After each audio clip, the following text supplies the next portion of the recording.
Hey everybody, this is Opeb. I was actually working on my Thor follow-up video to kind of answer some of the questions you guys had. I was running into a few issues with GameHub and stuff, so that's why that took a little bit longer. I did want to apologize about that. But while I was playing this, I was just kind of casually enjoying myself for the day. I ended up seeing something show up at my doorstep that kind of surprised me. Now, I mean, I can't lie to you guys. I genuinely forgot that I was getting this thing. Pocket DS is here.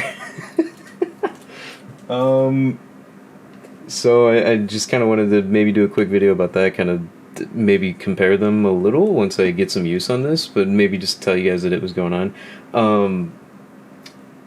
I guess I quickly became like a clamshell fanatic with these. I didn't really consider myself to be that, but I have like, funky. I have several funkies actually. I really like these a lot. Was kind of planning on actually like gifting one of those, but fell through. No big deal. Stuff like that just kind of happens. But I don't know if that's gonna load in to where that's visible. That might just be too bright. Probably. There we go. Yeah, had funkies and my phone flips. I got that. I have a cat phone that I ordered as a joke. This thing can play PSP games. Miu Mini Flip is here. Came in. I might do a video on this too. I really like this thing. It's super cool. But yeah, I just got a thing on the. I just hear the guy ring the doorbell, and then suddenly he's like, UPS! And I say, what? What did I order? I don't remember ordering anything.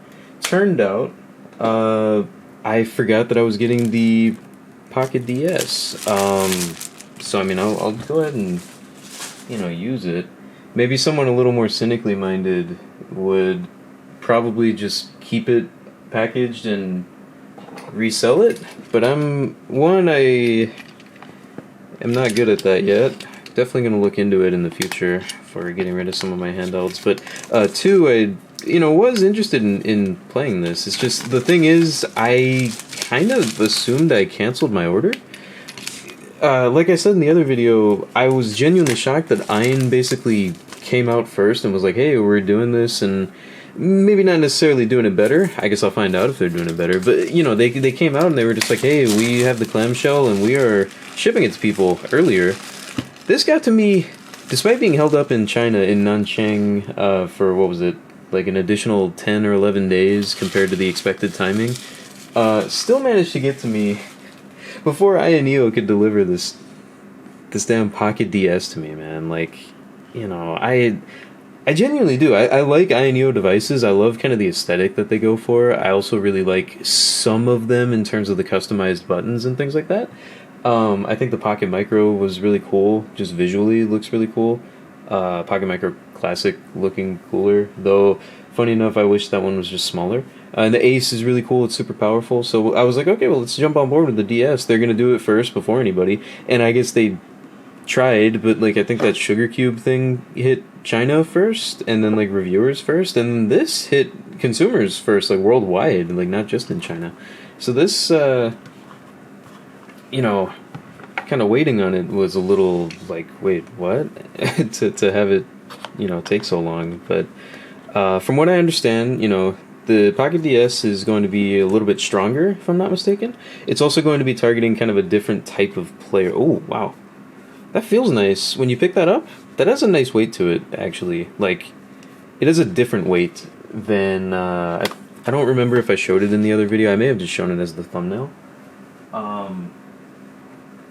Speaking of Ayaneo, the other one that I have and like, and it feels like they're generally using the same, like, shape for this thing, but I also have the Flip DS, the old PC one from Windows. Or not from Windows, using Windows. Beware of that sound, that is a little scary. It did not used to make that noise. That's a little bit old, aged on the hinge. Because I did use this one a fair bit, decently enough. I had a good time with it. Though to be totally honest with you guys, Windows is incredibly clunky and does not serve well with a dual screen function compared to Android. Like, just my Thor experience instantly blew this out of the water, man. Like, everything I wanted to do with it, including playing PC games, because it's like, you know, you play this on a PC because you want to install stuff directly on it, and it can run a lot of games. Actually, it was quite a bit stronger than my other handheld PCs that I tried out. I'm pretty sure I was able to run games better than on the Steam Deck, for example. But it's just like, you know, the dual screen function ends up sitting there and being more of that performance minded thing where you're just like, oh, I'm gonna change the modes, oh, I'm gonna change the TDP, and that stuff is, you know, it's handy and it's cool that you can.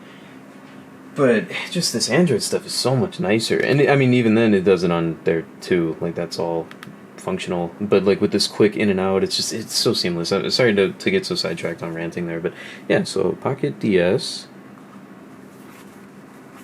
here, and it does have a nice, like, the feel to the weight.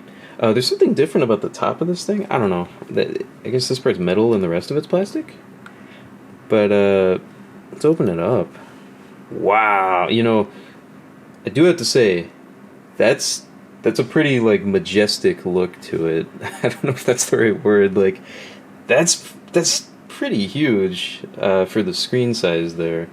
This one's all black, so the OLED on the top is going to kind of blend in, which is nice. I know a lot of people are a fan of that, but the bottom is going to be bezeled up, and it is a IPS, if I remember correctly. So it's not a is it IPS? LCD? Whatever. It's not OLED, essentially, is what I'm getting at. And I do know a lot of people had an issue with that. I don't know how different it's going to look in person messing with that. Also, where's the power button on here? This one does have a fair few more buttons on the front. Is the power on the side? On the bottom? I don't actually know which one turns this on. Let's see. It's kind of dark in the light. This way. Power. Is it this one?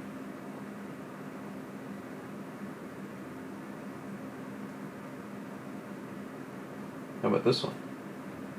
Oh, this one.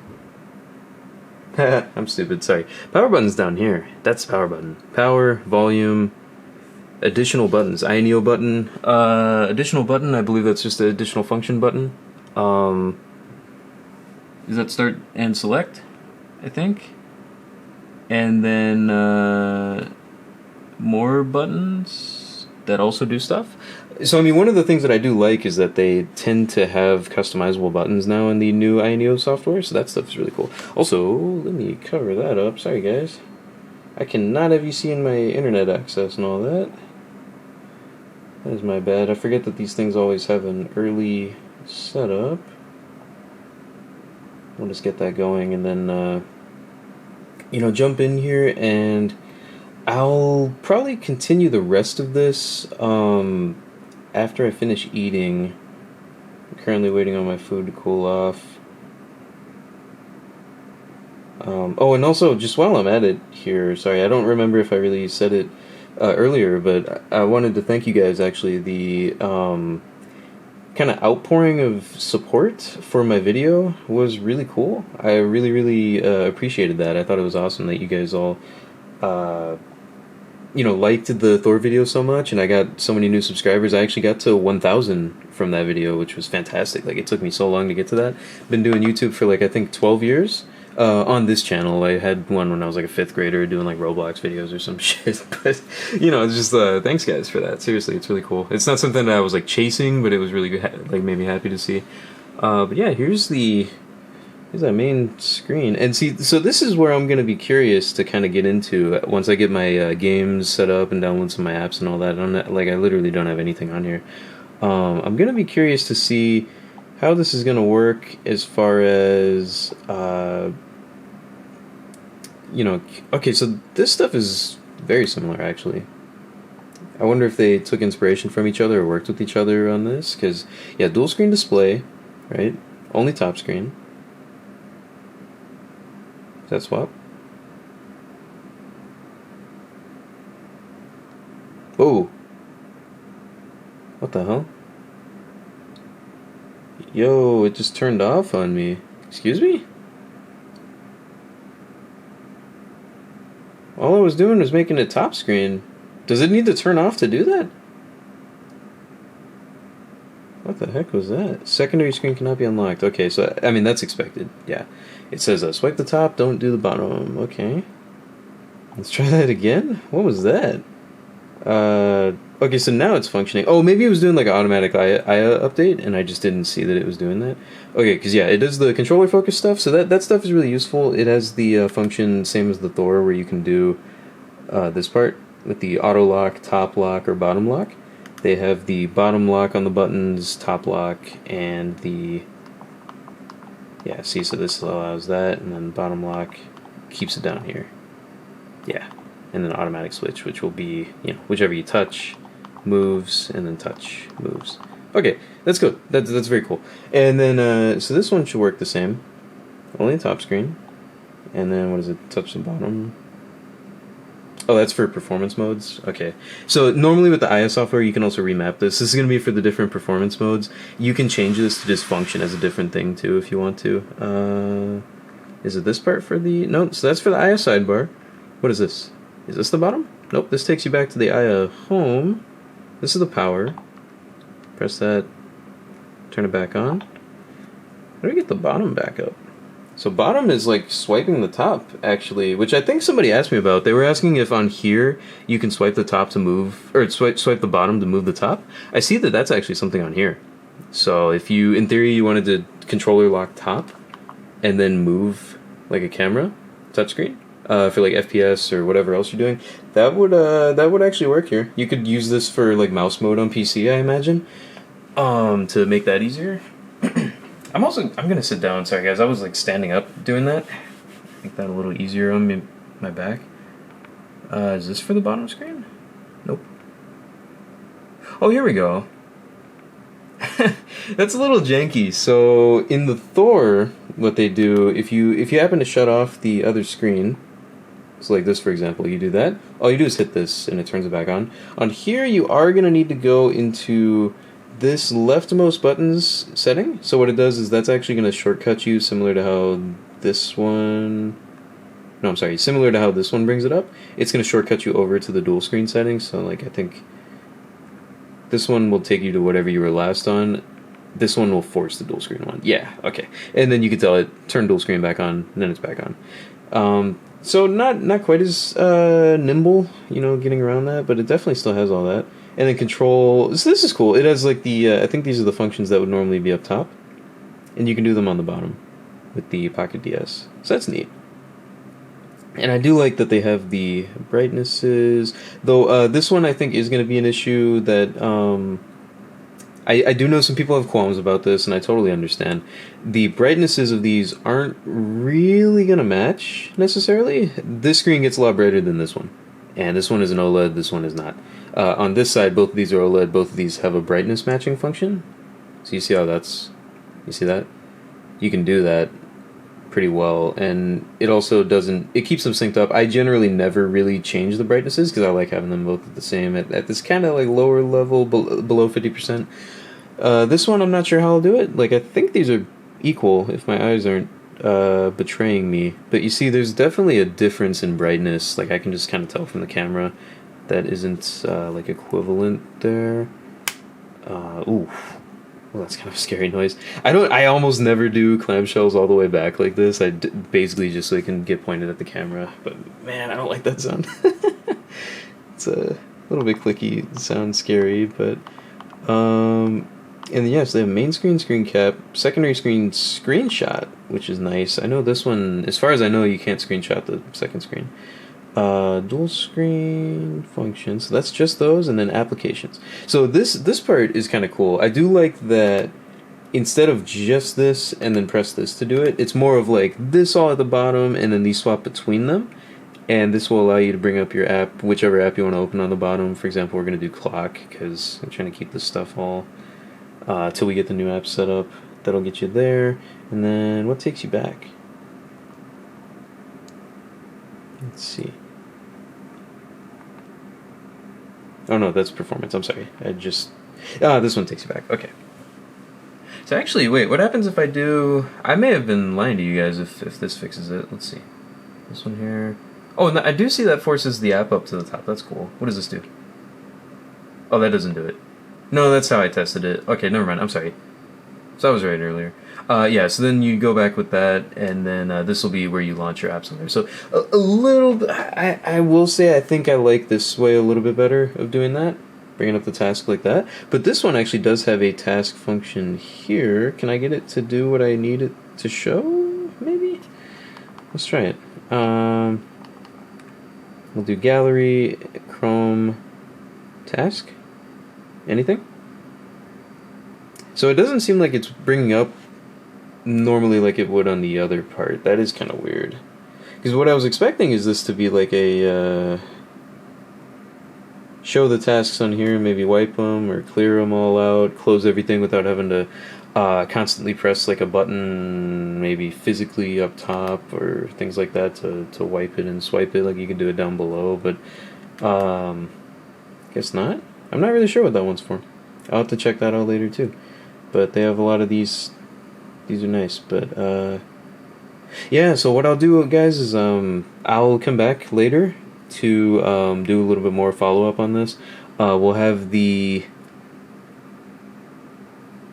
I'll get some games going on this one, and I'll maybe do like comparison on there, but definitely interesting to see this come in. Oh, is that gonna go up? Okay, that's not as scary as it seemed like it was going to be. I think it's because I was holding it bad. But yeah, the difference in how big the screen is, though, you gotta be honest. I think I see why there were still people. You know, I don't think of it as like cope or whatever. These target different people,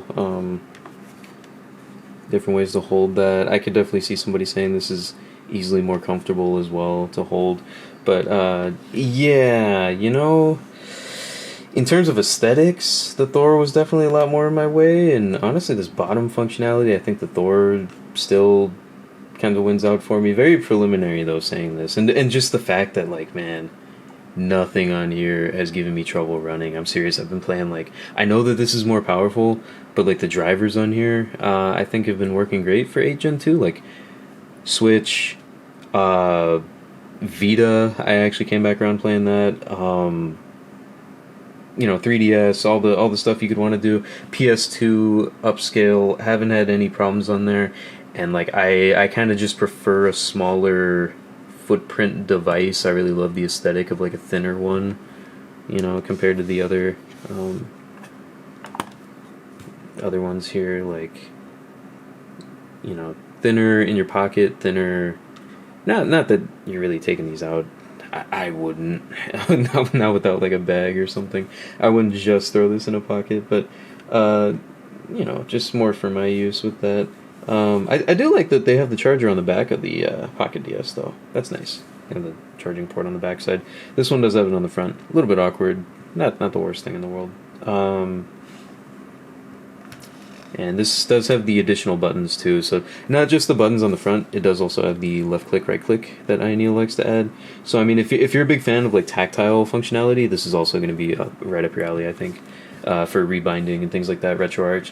I hope it has better support than the Ace. Pocket Ace did have a really annoying thing about like constantly saying it needed to reconnect the controller. I didn't see that when I was on here, actually. I can check that real quick. Oh my gosh, that may get better over time, but opening that still feels kind of scary. Can we... There. Yeah, so like this one is immediately kind of jumping me into moving the controller, so I think it avoids that issue that the Pocket Ace was having of constantly being like, hey, phone calls. Okay. What was I going to say? I think it avoids that issue of constantly running into... it's saying that the controller's not on. I'll definitely have to check that when I get on. That's going to be one of the first things I'll check for RetroArch, is making sure that it doesn't do that thing where it says, oh, controller's connected, and then you press one of the additional function buttons, and it says, oh, different controller's connected, now none of your hotkeys work, now none of your bindings work. Because then it only works for external emulators, and I know a lot of people like those, but for the vast majority of systems, I do prefer to keep it unified. I'm used to it, I understand how that stuff works, so it was a little bit of a bummer for me. May not be as much of a deal breaker for you guys, but I am rambling. I'm sorry. I'll get the stuff all charged up, and actually I'm looking at the camera's bad here too. So we'll get the camera charged up, get the DS charged up, and get the games on here, and see how I feel about it. Get these all going. But yeah, if you guys have any questions as well, kind of for what to throw in there. Also, if you have questions for the Thor stuff, because I was still planning on working on that. We'll see how that kind of works out now that this is here. I want to do it proper, but it's so surprising I didn't have anything prepared. This one I had like the SD and got the stuff going. But yeah, thanks again for watching, guys, and for subscribing. I appreciate it. I don't know how consistently I'll be a retro handheld tech whatever video guy. It's fun to do it. I don't know if I always got that energy in me to do it, but I'm glad that some of you guys think I can. So I will see you later. Bye bye.